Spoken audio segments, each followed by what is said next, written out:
Yeah.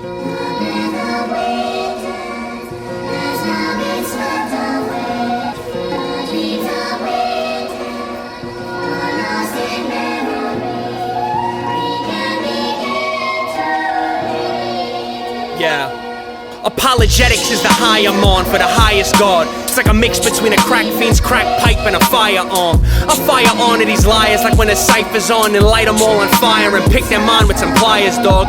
I cook and taste it, flavor that takes the atheist ages to try debating. The lacerations I made from creation to revelation could cut a hole in your brain with the blade that I call the tomb, cause my God had conquered the grave with it. My fellow Christians catch flack for their whack rap, so let's backtrack the reasons why the fam don't give a fat crap what other rappers yap. Dog, I've written notebooks full of reasons why my God exists that choose a hole in knapsacks. So for instance, in simplistics, let's just talk about existence and use deductive reasons that I'm listing. See, if anything began, then it had cause from the beginning. If it didn't, then that means that things can form from apparitions. Like a clock, it's impossible to mimic mechanisms that'll orchestrate a function so consistent. The atheist will claim it might be chance that goes beyond your recognition, knowing all too well it don't support mathematic propositions, yet they go there. They drift off on this road that leads to nowhere while they swing their fist at God and hold their breath until there's nowhere. But my weapon is some facts, hot attracts, and just a notepad. I'm defending God in rhyme and I could spin it on them so bad. So bad. Yeah. Apologetics is the high I'm on for the highest God. It's like a mix between a crack fiend's crack pipe and a firearm. The fire's on and it's burning inside this writer's on, so writing's on the agenda to drop knowledge, ignite a bomb. I come forward with mixed potent explosions of poems to get a hold in your notice, hoping your focus attack.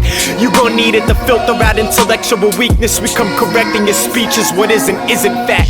The fact clearly establishes that there's gotta be at least one God who exists. It's mathematics, and since I know my critics is laughing, their ignorance isn't passing, I'ma put a handle on for you to grab it. Set theory, a scientific branch of math firmly established and indicates the finite of the past. That means if we dig inside the riches of the clock inside its stash, you gon' find it was a time that it began. If time couldn't be infinite back into the past, that means we have a logical moment prior than time spans. Whatever brought time about couldn't be time's hand, so now you need a timeless cause to bring about time's plan. The story don't end with time's face, the hands were ticking away at a pace defined by the expansion of space. The Big Bang's cause was timeless minus a shape. That's the primitive definition of the God you can't escape.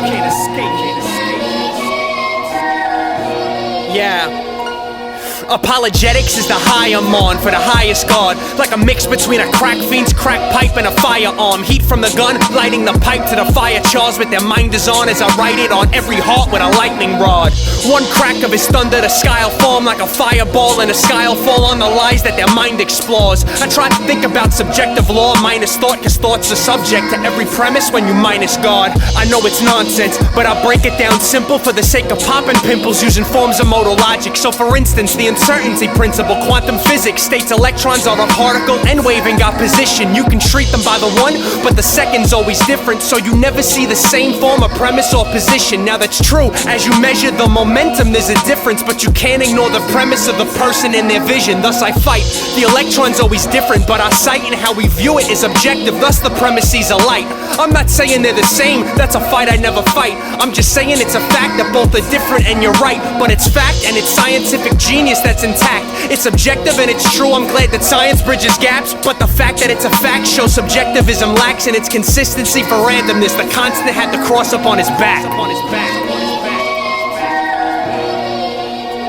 Yo, apologetics is the high I'm on for the highest God. It's like a mix between a crack fiend's crack pipe and a firearm. The fire longs to put ignorance in a tire form, burn rubber with facts and run track loop it inside a song. You parlay with a parliament full of politics. The politics of rhyming with the fam and get you coughing quick. You reason cause breathing with ease is not so awesome when you rap with those who pass on ignorance and what it's offering. Laymen, inexperienced, unintelligent, disregard for truth without searching through all the evidence. They criticize believing in God, as if it's medicine for those who need a crutch to get through life and all the hell in it. Whatever, pathetic, so I show them what the jaw could do. Expose a lack of knowledge through logic, and when it's costing you, embrace absurdities becomes the norm and what you're forced to do, all the while a real lack of education or fortitude. I got spinal beliefs because the backbone is truthful. The resurrection of Christ is provable. The historicity of the gospel's immovable, while atheistic proofs are just inscrutable. There's only 4 bars left, so I'ma lay it out. Only fools say there's no God, displaying how they proud. I use arguments and logic that sound to lay it down. They denying my beliefs, but not equipped to take them out.